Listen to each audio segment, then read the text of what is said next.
Buenas, ¿cómo andan amigos? Quiero en esta ocasión reaccionar a un video que tiene Santiago Alarcón en su canal, donde comenta nuestros propios comentarios de un debate una charla de debate, un intercambio que tuvo Jorge Carrillo con él, que me parece interesante abordar. Obviamente acá no hay un desprecio por nadie, ni solamente hay una opinión sobre ideas, ¿no? Que él también lo aclara en su video y me parece que está muy bueno hacerlo en cordialidad. Así que yo le tengo mucho aprecio a Santiago porque él ha dado mucho por la apologética y bueno, hemos todos sido edificados por su trabajo y lo seguimos siendo en algún punto, ¿no? Así que esto va con total respeto y también con cierto margen de agradecimiento también, ¿no? Así que vamos a ver qué dice sobre opiniones mías en el video y qué podemos decir al respecto. Para mí, el meollo de este asunto es epistemológico.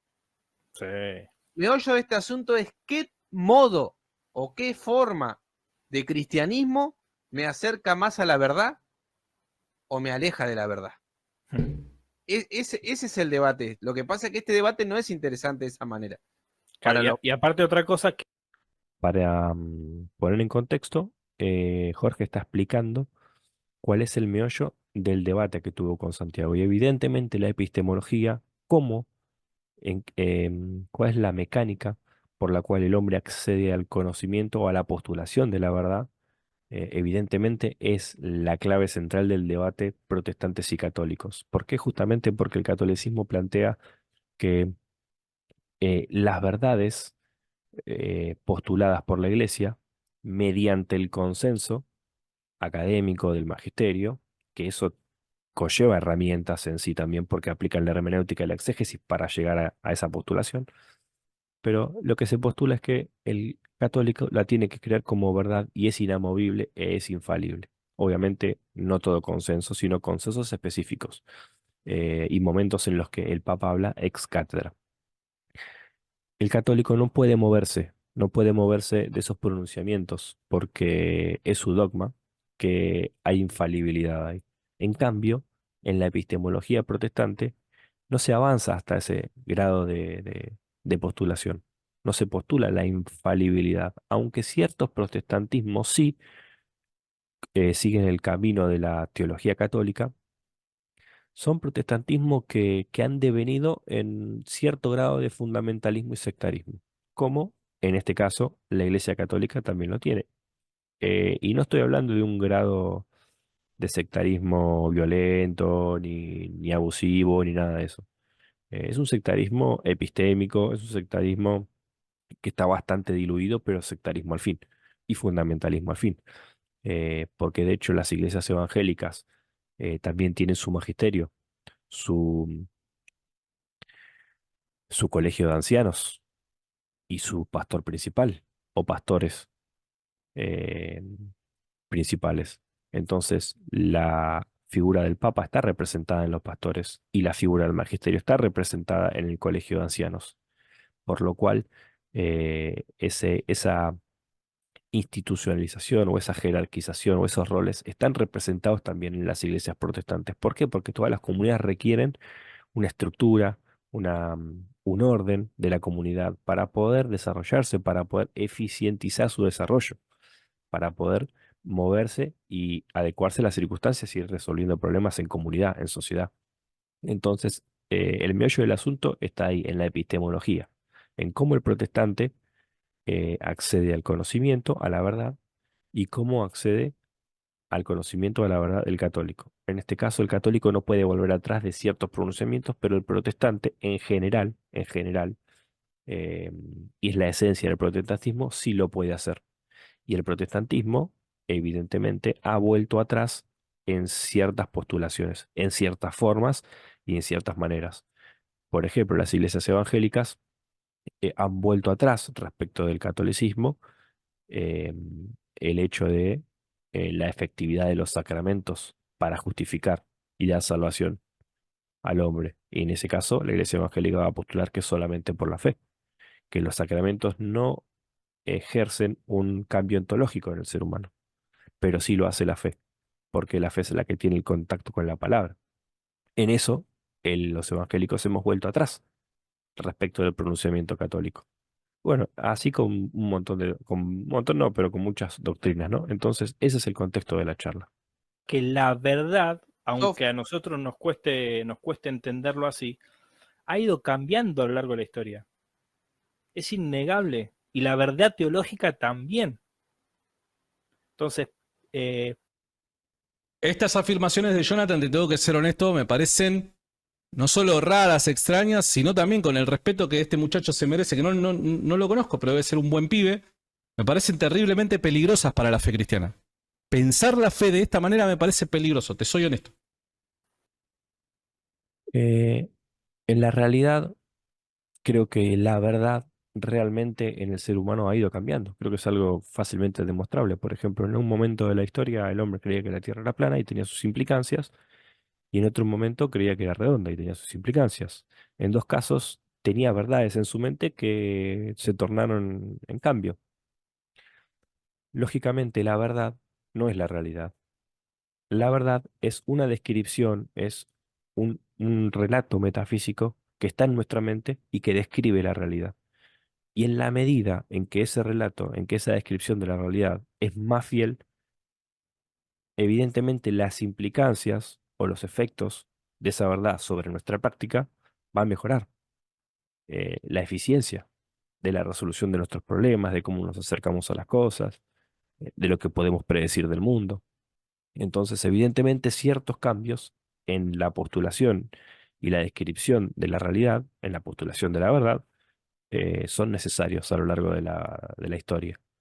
En algún punto de la historia, Einstein propuso una ley y si dije Einstein, perdón, Newton propuso una ley de una forma de entender la gravedad y luego vino Einstein y la perfeccionó, la modificó y cambió algunas postulaciones. ¿Por qué? Porque no eran, aunque eran útiles, en cierto grado eficientes, no podían describir en un grado más avanzado la realidad. Por eso había que cambiarlas. Y él las cambió y ese grado de cambio en las postulaciones y las definiciones de la verdad hicieron que la descripción sobre la realidad sea más fiel. Entonces esto pasa también en la teología.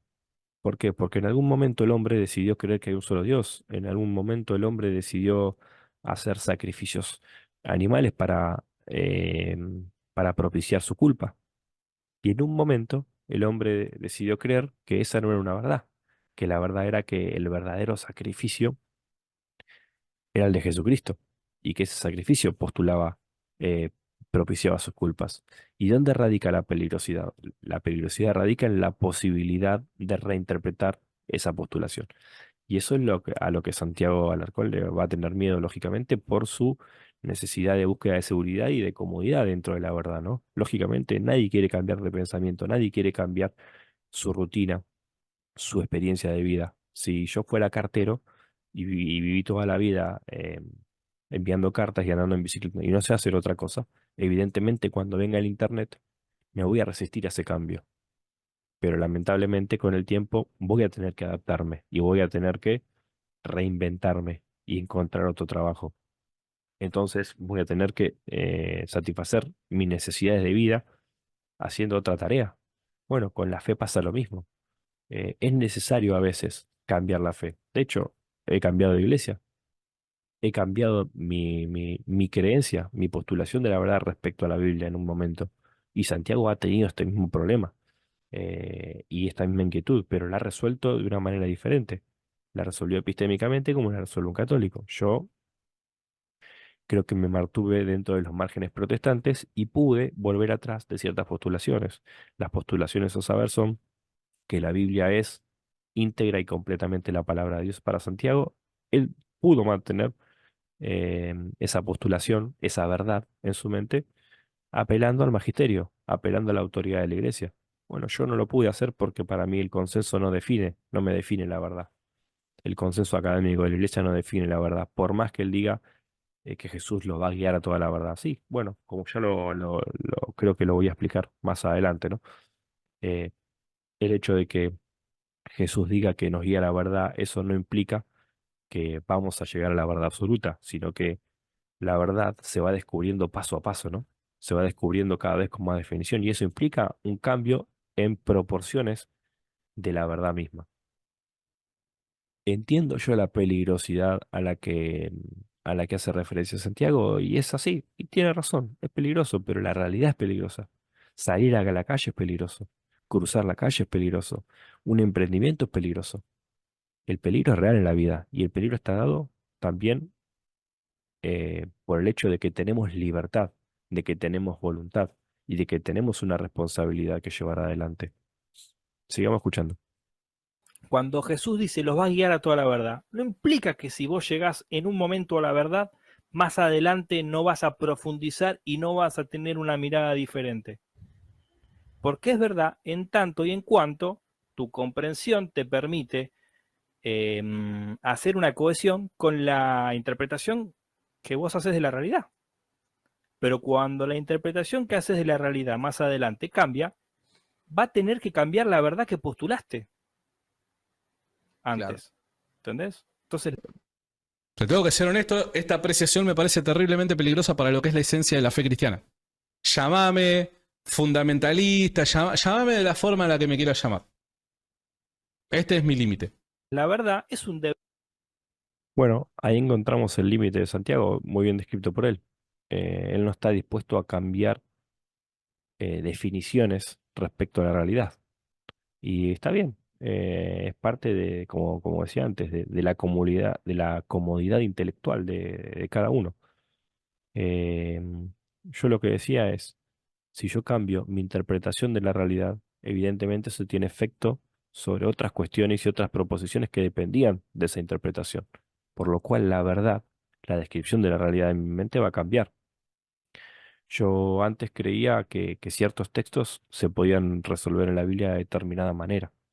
Eh, ¿Para qué? Para que no me muestren, no me evidencien un error. Con mucho estudio entendí que había errores, que había fallas, que tenía que tomar una decisión respecto a eso y las asumí. Cambié esa interpretación y asumí que afectaba mi interpretación de la realidad en cuanto a la Biblia. Y por eso entendí en mi posicionamiento que la Biblia no era integral y completamente la palabra de Dios, sino que contenía palabra de Dios y estaba atravesada por la palabra de Dios. Y eso me llevó a un análisis diferente y bueno, de ahí surge mi podcast, ¿no? La Biblia y la palabra de Dios. Pero evidentemente es necesario y creo que es posible también ejercer ciertos cambios en los dogmas de fe. Sigamos escuchando un poquito más. Devenir también. ¿Hay una verdad absoluta? ¿Objetiva? Sí. Lo que pasa es que nuestra aproximación a ella es dinámica y es progresiva por el hecho del lenguaje, del conocimiento y de un montón de factores. Esto se da desde el principio del cristianismo. Lo que pasa es que el consenso lo ha barrido, lo ha distorsionado. Claro, sí. Fíjate que Santiago, el hermano, Ahí bien Jorge describe, el consenso lo ha distorsionado. Y claro, evidentemente la epistemología católica implica que hay una obligatoriedad respecto a ese consenso, y por lo cual cualquiera que rompe o que quiere distinguirse o separarse de ese consenso va a quedar afuera y va a ser excluido. Y bueno, ahí nacen los herejes, justamente, ¿no? Pero todos los herejes han sido cristianos, porque la herejía está dentro del cristianismo. Es decir, la herejía o la teología heterodoxa es inherente al cristiano porque el cristiano de la iglesia primitiva no conocía todos los dogmas, ni creía todos los dogmas, ni tenía toda la teología que tenemos hoy. Y sin embargo era cristiano y posiblemente creía cosas erróneas también. Y no por eso dejaba de ser cristiano. Porque ¿cuál es la esencia del cristianismo? Bueno, ahora al final vamos a hablar un poquito de eso. el Señor, líder de la iglesia de Jerusalén, Sí. tenía una teología bastante inclusive contraria a Pablo. O tienen que hacer una... Nosotros planteamos una necesidad del magisterio, nosotros planteamos una necesidad de una interpretación correcta de las escrituras. ¿Cómo? Para. Porque después algunos hermanos evangélicos me dicen, ah, no, eso es catolicismo, eso es romanismo, eso es papismo, eso es... No, pero pará, acá no lo está diciendo un católico romano, un Bueno, acá ya está comentando sobre las afirmaciones de Juan, ¿no? Que en cierto grado tiene razón. Todas las iglesias, las comunidades, suelen derivar autoridad a líderes para que hagan interpretación de la Biblia. De hecho, los pastores ejercen, digamos, el rol del Papa y los colegios pastorales tiene un nombre, que no me acuerdo ahora cómo se llama, que son como unos segundos pastores o diáconos el consejo pastoral, ahí está. El consejo pastoral son otros pastores que aconsejan al pastor principal o a los pastores principales. Bueno, ese puede ser tranquilamente el rol del magisterio, ¿no?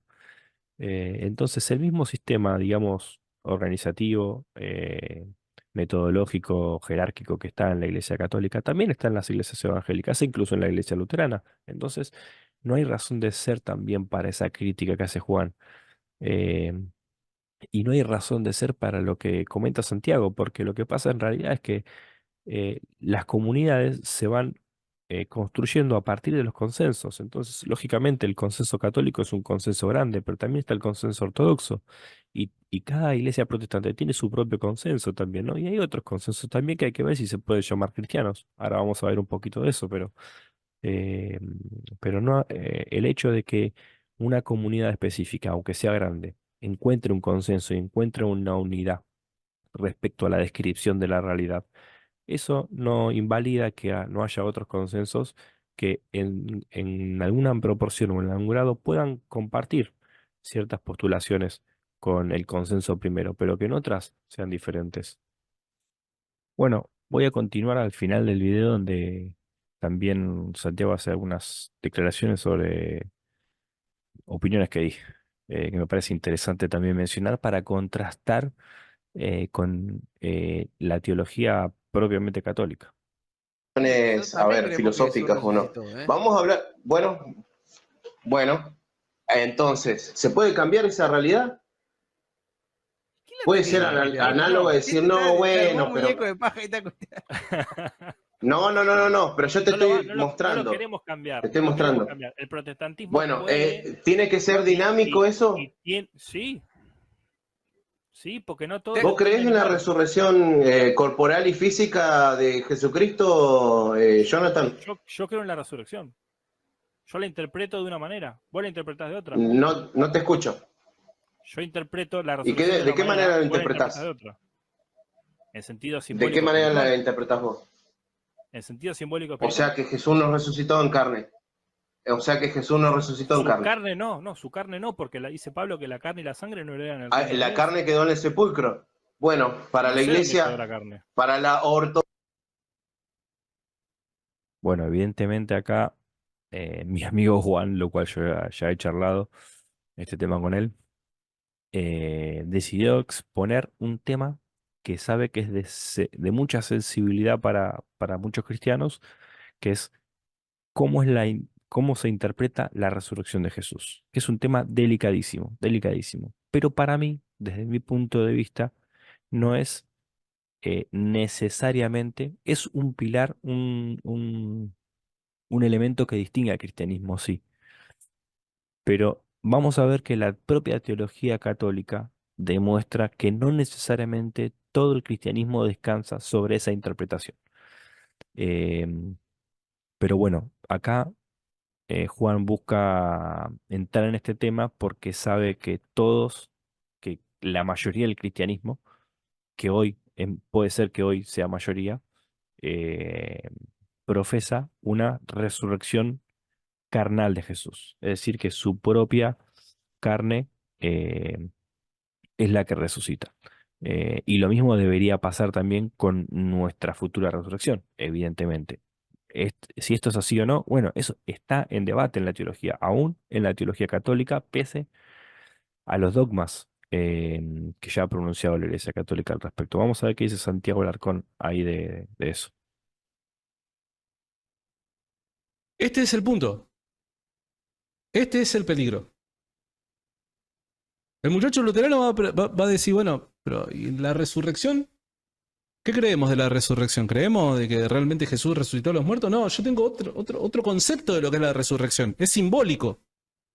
Está todo bien, debe ser un pibe maravilloso, Jonathan. Debe ser un pibe.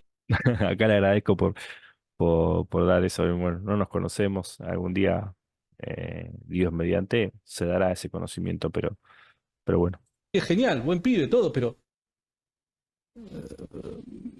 yo lo que digo es, esta manera de pensar, que en este caso lo está haciendo Jonathan, la está presentando Jonathan, es terriblemente peligrosa para la fe, para lo que es la fe, para lo que es el cristianismo en sí, porque se termina desvirtuando todo aquello que el cristianismo ha creído, por lo que el cristianismo es cristianismo. El cristianismo, al tener todas estas libertades, deja de ser cristianismo. escuchen eso. El cristianismo, al tener todas estas libertades, deja de ser cristianismo.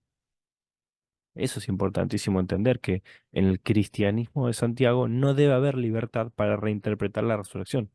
Y obviamente no debe haber libertad para reinterpretar no solamente ningún dogma, sino ninguna profesión católica. Cuando vos reinterpretás, en este caso, la resurrección de Jesús, la reinterpretás. Vas a hacer una creencia personal, pero ya no es una creencia cristiana. Bueno, acá quiero poner un poco de pausa para analizar qué dicen algunos teóricos católicos, teólogos católicos sobre la resurrección. Este señor es un brillante teólogo al cual yo sigo, obviamente no absolutamente, ¿no? Pero al cual yo sigo en las redes, eh, y que no me ha convencido, pero me ha afirmado en una interpretación disruptiva respecto del cristianismo ortodoxo referente al tema de la resurrección. Y es un teólogo católico que ha sido sacerdote, que ha tenido, sí es verdad, ha tenido algunos conflictos con el Vaticano, pero miren esto. Dice, el Vaticano reconoce el trabajo del biblista Ariel Álvarez Valdés. Después de analizar la documentación presentada, decidieron incorporar a la fundación que él creó, que es la Fundación Diálogo entre la Ciencia y la Fe, como miembro de la Federación Bíblica Católica. ¿Qué les parece? Bueno, es un biblista, un teólogo reconocido por el catolicismo. Bueno, vamos a ver qué opinión tiene respecto a la resurrección. Al tema del cuerpo de Jesús es que históricamente hablando, Jesús fue enterrado por sus enemigos. Lo vemos, ahora no lo puedo explicar con detalle porque necesitaría mostrarles los textos del Evangelio y las palabras en griego que hay por ahí, una evolución en el entierro de Jesús desde Marcos, pasando a Mateo, Lucas y a Juan, pero nos muestran que Jesús fue enterrado por los enemigos de él y por lo tanto su cuerpo fue tirado en una fosa común y nadie supo dónde se puso ese cadáver. Por lo tanto, como muy bien dice Andrés, el cadáver de Jesús quedó enterrado donde estuvo y se descompuso como todo cuerpo humano porque si no, no habría sido verdaderamente hombre. Los primeros cristianos, en este caso las mujeres, nunca encontraron ese cuerpo. Y al no encontrarlo, salieron a decir que había resucitado. O sea, se valieron del hecho histórico de no haber encontrado ese cuerpo porque nadie supo a dónde lo pusieron para que se encendiera la idea de la resurrección. Ustedes dirán, entonces, la idea de la resurrección fue un engaño. No, no fue un engaño. Dios se vale de estos hechos, se vale de estos acontecimientos para encender nuestra fe, para despertar nuestra fe, para enseñarnos ciertas cosas. Yo no lo quisiera corregir porque ahora vamos a ver qué títulos tiene respecto al estudio teológico, pero me parece que el concepto, si bien las narraciones presentan a las mujeres, probablemente desde mi punto de vista históricamente, el concepto o la idea de que Jesús resucitó viene después de las experiencias que tienen los discípulos con un Jesús resucitado. Una experiencia posiblemente más mística, posiblemente más espiritual, posiblemente no de una índole tan sensible, sino de una índole más psicológica. Y a partir de ahí, creo que es más factible presentar la postulación de que la resurrección de Cristo ya aconteció. Porque todos esperan la resurrección, todos los judíos esperaban la resurrección. Incluso ya se tenía la noción de que al tercer día de muerto era plausible una resurrección. Porque, que, si no me acuerdo mal, en el libro de Oseas, si no me acuerdo mal, se habla de que al tercer día nos levantarás. Y se pensaba que posiblemente un judío pueda resucitar al tercer día como cumplimiento de una promesa a una restitución de la vida, a una exaltación de parte de Dios. Y evidentemente quizás esta es la idea que aplicaron los discípulos a Jesús al no encontrar su cuerpo y más días después, al tener una experiencia mística, una experiencia con un Jesús resucitado, con un Jesús viviente. Y de este episodio natural nació la idea de la resurrección. Por lo tanto, nosotros creemos que realmente Jesús ha resucitado y no lo vamos a poder demostrar nunca porque es un hecho de fe, pero el cuerpo de Jesús tiene que haberse quedado en el lugar donde lo pusieron como cualquier ser humano, sino, como muy bien decía Andrés, Jesús no habría sido verdaderamente hombre y eso iría en contra de una creencia fundamental que tenemos los cristianos. Gracias, Ariel. David Chávez, desmuteate, por favor. Voy a poner otra pregunta que le hacen. ¿Es esta? Para vos, Ariel. En el desarrollo en el desarrollo histórico de los relatos de la tumba vacía, nosotros hoy, bueno, hacemos todo un trabajo detectivesco y sabemos que son relatos simbólicos, teológicos, cargados de simbología y de teología. Pero Esta gente que está participando en esta conferencia es católica también, ¿eh? el proceso, en algún momento, los discípulos y la generación que después le transmitió y la generación que lo escribió,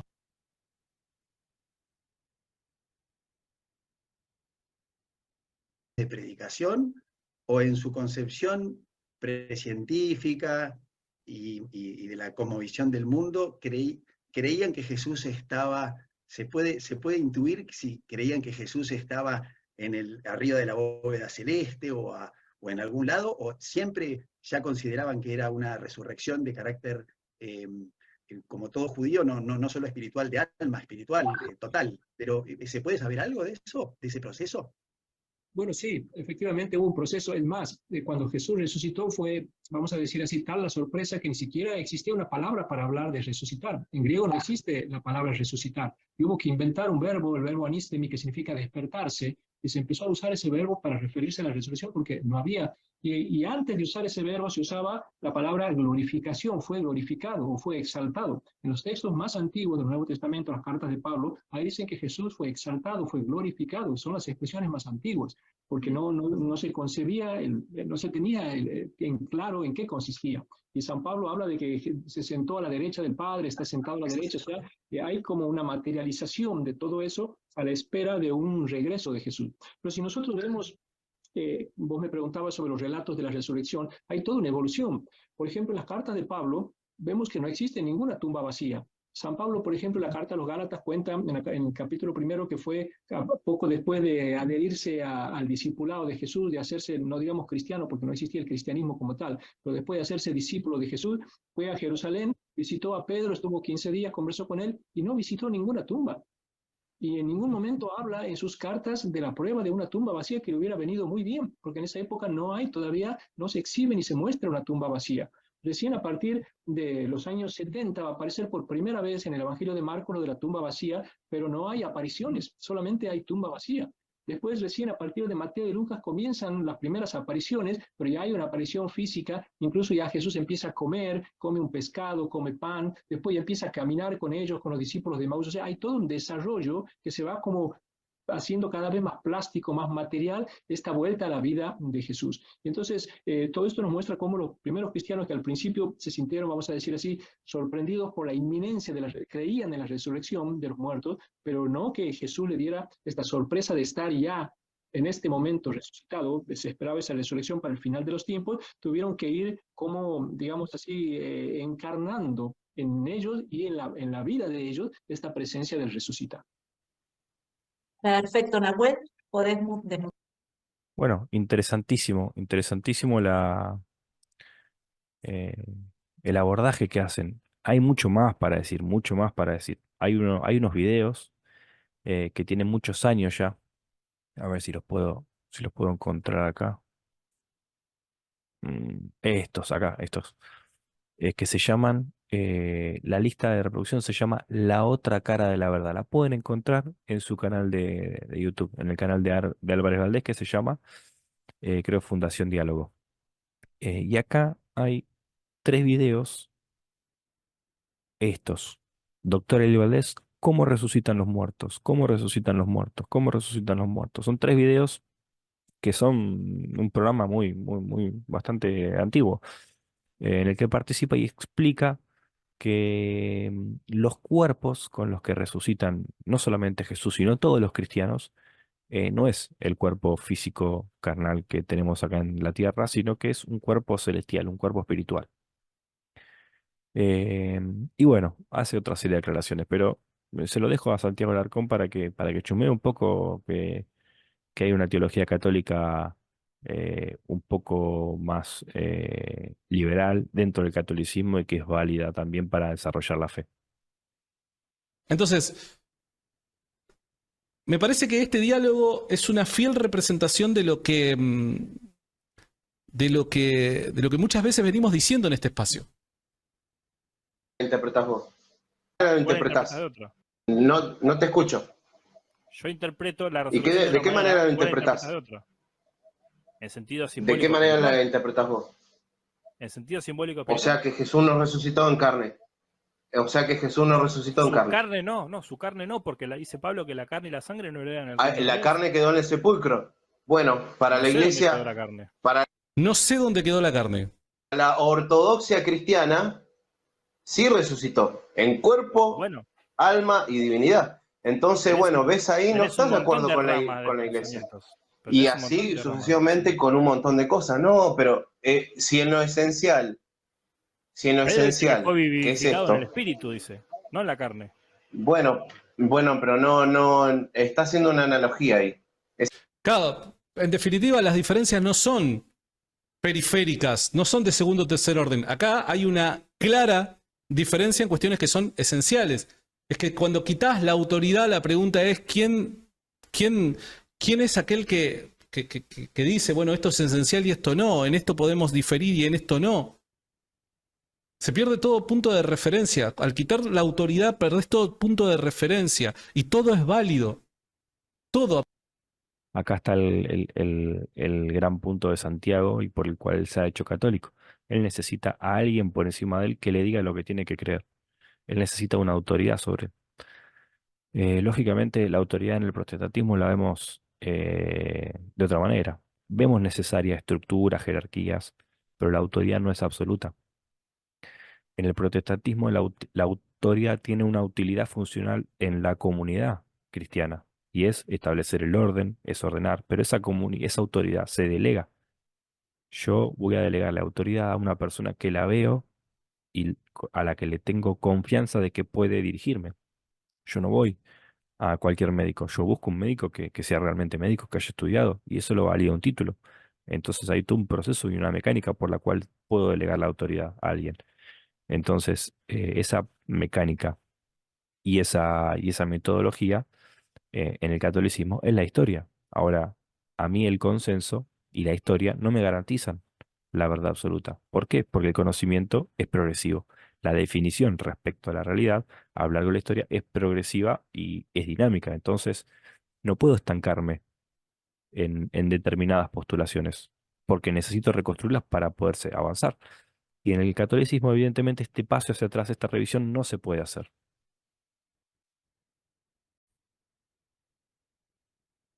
Absolutamente todo es válido.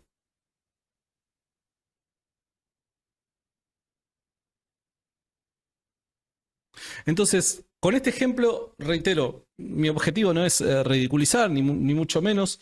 Como habrán visto, lo he tratado al tema lo más serio que pude, pero tengo que ser honesto, y de hecho no he aportado mucho, simplemente hemos oído qué es lo que ha ocurrido, pero a mí me parece que este diálogo, reitero, ninguno de las dos posturas va a defender la postura católica. Claro que no. Ambos, independientemente de a quién le pregunte, si ya sea por un lado a Jonathan y Jorge o por otro lado a Juan, respecto al catolicismo, seguramente tendrán sus grandes críticas a la Iglesia Católica. Lo que sucede en este diálogo es que muestra y se deja en evidencia todas esas críticas que desde este humilde espacio, siendo católico, hacemos al protestantismo. Entre ellos se las hacen. Y acá es donde yo les quiero mostrar bien de que no es una cuestión solamente de católicos empedernidos que lo único que buscan es lavarle la cabeza a un grupo de evangélicos que están con la guardia baja. No, Es una fiel descripción de la realidad protestante. Dios te rebendiga. Bueno, absoluta razón para Santiago. Así es la realidad protestante. Es un continuo diálogo, un continuo progreso en el conocimiento de la verdad. Pero esto también pasa en el catolicismo, porque en los concilios, ¿qué se hace? Se discute, se debate y se buscan proposiciones, definiciones de la realidad en común entre los teólogos para definir una que vaya a guiar a la comunidad. Esto pasa en todas las comunidades protestantes también. Y por eso eh, existen diferentes comunidades con puntos que comparten casi todas las comunidades y puntos en los que se difieren. Lógicamente porque se reorganiza y se reordena comunidades a partir de disensos. Los clásicos cismas que ha tenido la Iglesia a lo largo de la historia. La Iglesia no hay una unidad de doctrina completa en la Iglesia, en la universalidad de la Iglesia. Porque tenemos la Iglesia ortodoxa, tenemos la Iglesia católica y tenemos todas las ramas de Iglesia protestantes hasta el punto en el que, digamos, y no vamos a encontrar consenso, de acá para allá no es cristianismo. Entonces, Santiago cree que si yo entiendo la resurrección de manera simbólica, no soy cristiano. O quizás, no sé, vamos a ver. Tendríamos que preguntarle, tendríamos que ver qué dice. Bueno, evidentemente yo le mostré a un católico que es valorado y es reafirmado por el Vaticano, respaldado por el Vaticano, que se pronuncia con mi perspectiva respecto a la resurrección. ¿Es católico? ¿Es cristiano o no es cristiano? Bueno, eso estaría bueno poder dialogarlo con él. Bueno, para cerrar el video los quiero dejar con parte de la exposición del teólogo Ariel Valdés, Ariel Álvarez Valdés, una gran exposición que él hace respecto a este tema de la resurrección, que creo que les va a ayudar a entender en el tema de la resurrección cómo es el devenir y el cambio en las verdades teológicas a lo largo de la tradición judío-cristiana. La resurrección. Y entra en Palestina esta novedad que nunca antes se había enseñado o había dicho. Y ustedes se acuerdan de la profecía de Oseas. La profecía de Oseas, que fue la que desencadenó la famosa idea de que al tercer día Dios lo ayudaba, fue reinterpretada. Miren, aquí tenemos la profecía famosa de Oseas del siglo 8 antes de Cristo, que decían: venga, volvamos al Señor, Él nos ha desgarrado, pero Él nos sanará, nos ha lastimado, pero nos vendará, después de 2 días nos dará la vida y al tercer día nos levantará. Esta profecía se empezó a pensar: Dios nos ha desgarrado, pero ¿cuál es el desgarro más grande que una persona puede sufrir? Y ellos dijeron: la muerte. ¿Y cuál es la lastimadura más grande que alguien puede tener? La muerte. Por lo tanto, dijeron los judíos, este levantarse tiene que ser la resurrección. Y empezaron a reinterpretar la profecía de Oseas. Esto lo encontramos en las traducciones que se hicieron de los profetas al arameo. Hacia el año 200 antes de Cristo, los judíos ya no hablaban hebreo y Oseas estaba escrito en hebreo. Y entonces comenzaron a traducir los textos hebreos al arameo, y en esta traducción miren cómo se tradujo la profecía de Oseas al arameo unos 200 años antes de Cristo. Aquí tenemos el texto. En azul he puesto la novedad. Dice: vengan, volvamos al Señor, Él nos ha desgarrado, pero Él nos sanará, nos ha lastimado, pero nos vendará. Y la frase que decía: después de 2 días nos dará la vida y al tercer día nos levantará, la cambiaron los judíos, los rabinos, y pusieron: en el tiempo de la consolación futura nos dará la vida y en la resurrección de los muertos nos resucitará. Miren cómo, entonces, a partir del año 200, los judíos leían este texto que al tercer día iba a haber una resurrección de los muertos. Aquí ahora, con este cambio que hicieron al profeta Oseas, el profeta Oseas ya no decía que Dios nos iba a devolver la salud y nos levantará de la cama, sino que nos levantará de la tumba y nos resucitará a la vida eterna.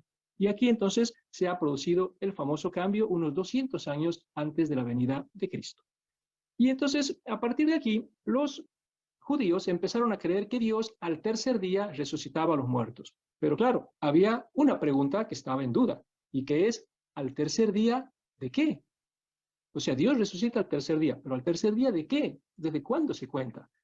Por supuesto, no podía ser de la muerte. ¿Por qué? Porque los patriarcas habían muerto hacía siglos y no habían resucitado al tercer día. Entonces, ¿al tercer día de quién o de qué se producía la resurrección de los muertos? Y cada uno de nosotros tiene que resucitar al tercer día. ¿Cuál es ese tercer día? Entonces, los rabinos, para salir del atolladero, empezaron a interpretar los 3 días de manera simbólica.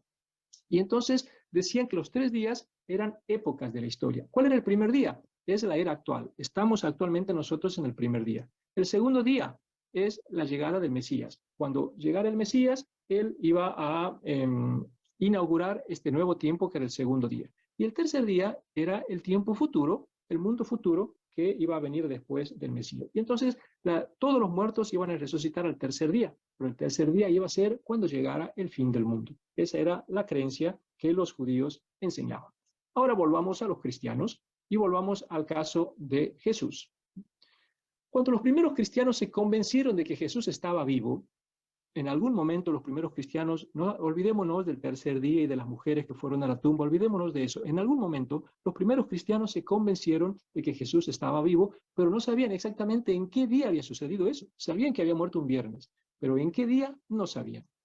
Y de lo que sí estaban seguros era de que su resurrección inauguraba la nueva era de la resurrección de los muertos que había anunciado Oseas. Por lo tanto, con la resurrección de Jesús había empezado una nueva era. Y por eso empezaron a decir que Jesús había resucitado al tercer día, no porque se tratara de un dato cronológico, sino que era un dato teológico. Era una manera de decir que con Jesús había comenzado finalmente esa era futura, ese mundo futuro que tenía que llegar. Y en la primitiva catequesis, la expresión, como dije, no se refería al momento en que las mujeres llegan a la tumba. Eso no, se refería a la nueva era que comenzaba al tercer día. Y por eso los evangelios no están de acuerdo sobre el momento de la resurrección. Algunos hablan del viernes, otro del sábado, otro domingo, otro lunes. ¿Por qué? Porque nadie sabía el día. Se hablaba del tercer día como dato simbólico, pero no el día de la semana exacto. Lo que importaba era que apareciera el número 3, ya sea después de 3 días, al tercer día, en 3 días, como sea que aparezca el número 3, porque hacía alusión a esta nueva era. Con el tiempo, los primeros cristianos que hablaban de que Jesús inaugura el tercer día, empezaron a contar la resurrección como si fuera un hecho histórico, como si Jesús realmente se hubiera levantado de la tumba. Y entonces se fijó el domingo para celebrar esa resurrección. Vuelvo a decir, no se sabía qué día era, pero un día había que fijarlo y se fijó el día domingo. Y los evangelistas buscaron que la expresión de los 3 días coincidiera más o menos con el domingo, pero ya ven, no se pusieron de acuerdo. Y por eso nosotros encontramos, por ejemplo, que Marcos, siempre que habla de la resurrección de Jesús, usa la expresión después de 3 días. Cada vez que Marcos cuenta que Jesús anuncia su resurrección, dice, después de 3 días voy a resucitar. En cambio, Mateo y Lucas, viendo que si Jesús había muerto un viernes, había menos de 3 días hasta el domingo, prefirieron hablar de al tercer día, no después de 3 días. Así que Marcos siempre habla después de 3 días, en cambio Mateo y Lucas siempre hablan de al tercer día. En el fondo, lo que quieren decir todos es que con Jesús no importa qué día de semana ha resucitado ni a los cuántos días de morir, por lo menos bíblicamente, lo que importaba era que la muerte de Jesús había inaugurado una nueva época.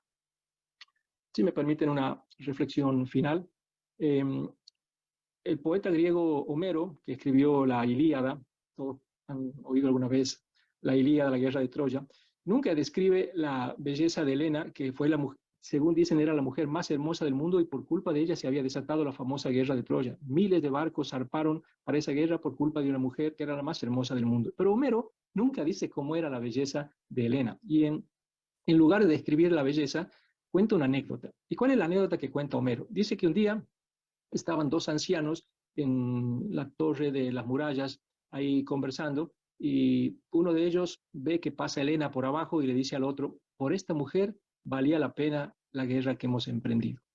Es un recurso genial de Homero porque sin retratarla a la mujer, deja al lector pensando cómo habrá sido de hermosa. No la retratan ni la describen nunca, pero es un recurso literario precioso para dejar pensando en esta conversación de estos 2 hombres. Lo mismo hacen los evangelistas. Los evangelistas no tenían palabras para describir la resurrección de Jesús, porque era algo que sobrepasaba cualquier expresión. Nadie puede contar cómo ha sido la resurrección. Y por eso nadie habla de la resurrección, solo hablan de la tumba vacía. Y creo que esto es porque hay cosas que no pueden expresarse con palabras, porque superan todas nuestras categorías mentales. Por eso es que la resurrección de Jesús no puede fijarse en ninguna fecha. Nosotros decimos que fue al tercer día, pero no fue al tercer día, no hay fecha para la resurrección de Jesús. Lo que sí puede fijarse es cuando sus seguidores descubrieron la resurrección. ¿Por qué? Por el cambio que ellos experimentaron. Ellos que eran hombres impetuosos, intolerantes, violentos, ambiciosos, a partir de ese momento se transformaron completamente y fueron capaces de enfrentar peligros, resistir dificultades hasta el punto de dar la vida por lo que ellos habían creído. Cuando se dieron cuenta de que los tiempos habían cambiado, hicieron realidad ese cambio en su propia vida también. Yo creo que afirmar que Jesús resucitó al tercer día no significa creer en una fecha determinada, sino en un nuevo estilo de vida, en el que uno ya deja de ser cadáver, en el que uno ya no permite que ningún proceso de corrupción se meta dentro de uno, en el que uno asume un compromiso formal con el prójimo, y en el que más allá de los problemas y las caídas, uno sigue levantándose cada día, porque la única forma de probar que Jesús está vivo es mostrando que sus seguidores lo están. Muchas gracias. Amén. Y los voy a dejar con un bonus track. Entonces, cuando nosotros hablamos de los textos de la resurrección de Jesús, fíjense, esto para que vean que estamos avalados por la santa tradición del Papa Benedicto XVI, en este librito que les citaba ayer del cardenal Ratzinger, Introducción al Cristianismo, que seguramente todos han ido a leerlo en internet porque les he dicho que estaba ahí. En la página 269, miren lo que dice el cardenal Ratzinger, hoy Benedicto XVI. Sabemos que Cristo por su resurrección no volvió otra vez a su vida terrena anterior, como por ejemplo el hijo de la viuda de Naín o Lázaro. Cristo ha resucitado a la vida definitiva, a la vida que no cae dentro de las leyes químicas y biológicas.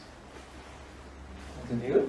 Por lo tanto, cuando Jesús resucita, recupera un cuerpo que no es más este cuerpo. Y entonces, ¿qué pasó con el cuerpo que se enterró de Jesús en una fosa común? Se pudrió. Efectivamente, el cadáver de Jesús se pudrió, desapareció, quedó ahí. Ese cuerpo de Jesús nunca salió de la tumba y nunca se levantó. No nos pongamos nerviosos, pero... ¿Qué hay de la sábana? Pero no sabemos qué hay del cuerpo, vamos a ver el sábado.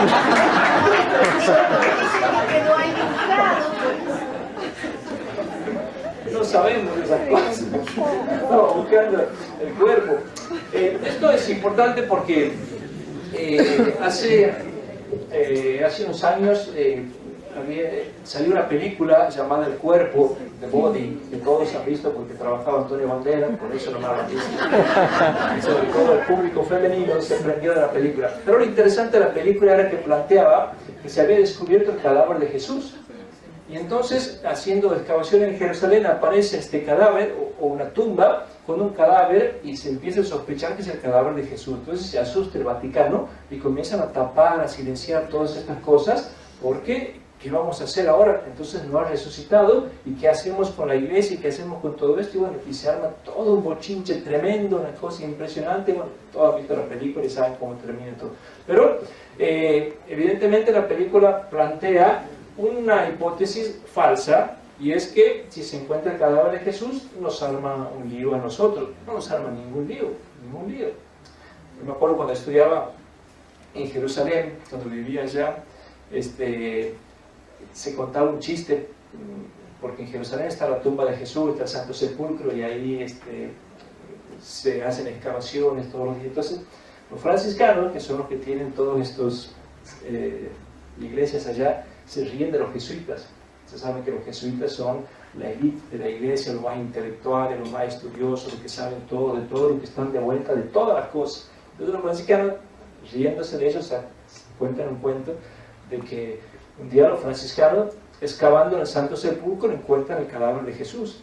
Entonces, Dios mío, ¿y ahora qué hacemos con esto? Y bueno, fueron a hablar con el superior de los franciscanos, le plantearon, mire, prior, vamos a encontrar con esto. Dice, ¿cómo van a hacer esto? ¿Cómo van a encontrar el cadáver de Jesús? ¿Qué hacemos con la iglesia que hemos montado, con las instituciones que tenemos y las asociaciones? Y bueno, y vamos a tener que ir a hablar con el general, van a hablar con el general de los franciscanos. El general se desespera, ¿cómo van a sacar el cadáver de Jesús? Vamos a tener que hablar con el Papa, y van a hablar con el Papa. Su santidad, mire, ha pasado esto, y el Papa se angustia también, el cadáver de Jesús, y nosotros que creíamos que había resucitado y todo. ¿qué podemos hacer? Y bueno, vamos a llamarlo al general de los jesuitas, que él siempre tiene respuestas para todo y él sabe todo. Entonces lo llamaron al general de los jesuitas. El general toca la puerta, permiso, santidad, entra así todo confianzudo, porque son los jesuitas, por menor, allá, aquí no. Entonces entra así, se siente, sí, ¿qué necesita? Y el Papa le dice, mire, queremos hacer una consulta, a ver qué opina usted. Se ha encontrado en Jerusalén el cadáver de Jesús. Y entonces el superior de los jesuitas se queda pálido, blanco, se sienta así, dice, ¿cómo? ¿Entonces existió en serio?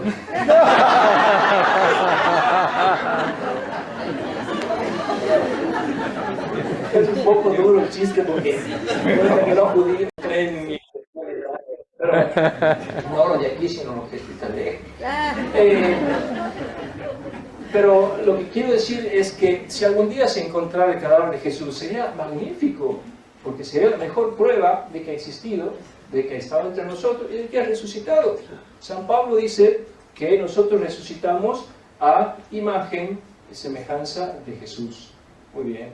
Ahora, si cuando muere un ser querido nuestro, lo enterramos, vamos al cementerio y está el cadáver de Jesús tuvo que quedarse, porque si no, nos resucitamos igual que Jesús. Si el cadáver de Jesús salió, lamentablemente muchos cuadros y pinturas y obras de arte lo han presentado la resurrección de Jesús y presentan la resurrección de Jesús como la reanimación del cadáver de Jesús, saliendo del cadáver de Jesús.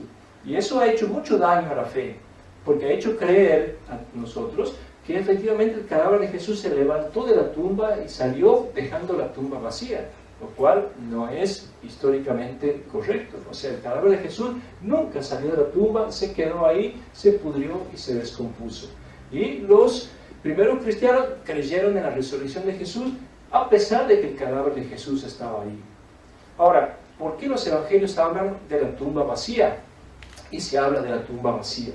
La tumba vacía es una manera de decir que Jesús ha resucitado, pero no significa que estaba físicamente vacía la tumba.